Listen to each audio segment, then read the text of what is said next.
ഛത്തീസ്ഗഡിൽ ജയിലിലടക്കപ്പെട്ട മലയാളി കന്യാസ്ത്രീകൾ നിരപരാധികളാണെന്ന് കുടുംബാംഗങ്ങൾ മീഡിയ വണിനോട്. വലിയ നീതി നിഷേധമുണ്ടായെന്ന് സിസ്റ്റർ പ്രീതി മേരിയുടെ അങ്കമാലിയിലെ കുടുംബാംഗങ്ങൾ പറഞ്ഞു. പോലീസ് കള്ളത്തെളിവുണ്ടാക്കുമോ എന്ന ആശങ്കയിലാണ് സിസ്റ്റർ വന്ദന ഫ്രാൻസിസിന്റെ കുടുംബം. നിർബന്ധിത മതപരിവർത്തന നിരോധന നിയമമടക്കം ചുമത്തിയാണ് FIR രജിസ്റ്റർ ചെയ്തത്. കന്യാസ്ത്രീകൾക്കായി ഇന്ന് ജാമ്യാപേക്ഷ സമർപ്പിക്കില്ല.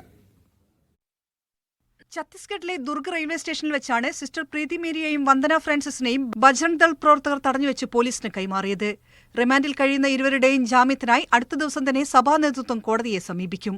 സംഭവത്തിന്റെ കൂടുതൽ വിശദാംശങ്ങൾ ശേഖരിക്കാനും മറ്റുമായി സമയം ആവശ്യമുള്ളതിനാലാണ് ഇന്ന് ജാമ്യാപേക്ഷ സമർപ്പിക്കാത്തതെന്നാണ് വിവരം.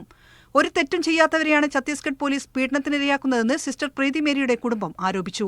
ഒരിക്കലും ഇത് നമുക്ക് അംഗീകരിക്കാൻ സാധിക്കില്ല.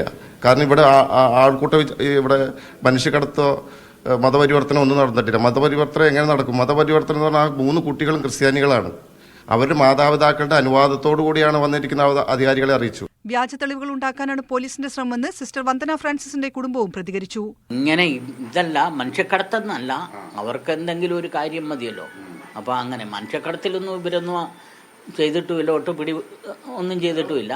അങ്ങനെയല്ല, അതായത് അവർക്ക് എന്നതേലും ഒന്ന് കണ്ടു കഴിഞ്ഞാൽ അവർ ഈ 1 വർഷത്തിനകം നാരായൺപൂർ പള്ളി ആക്രമിച്ചതെന്നും പറഞ്ഞ് പേപ്പറിലൊക്കെ ഇല്ലായിരുന്നു.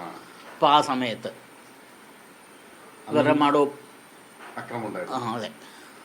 പ്രതിപക്ഷ നേതാവ് VD സതീശൻ, മന്ത്രിമാരായ P രാജീവ്, റോഷി അഗസ്റ്റിൻ എന്നിവർ സിസ്റ്റർ പ്രീതി മേരിയുടെ അങ്കമാലിയിലെ വീട് സന്ദർശിച്ച് ബന്ധുക്കളെ പിന്തുണ അറിയിച്ചു. കണ്ണൂർ ബ്യൂറോയ്ക്കൊപ്പം മീഡിയ 1 കൊച്ചി.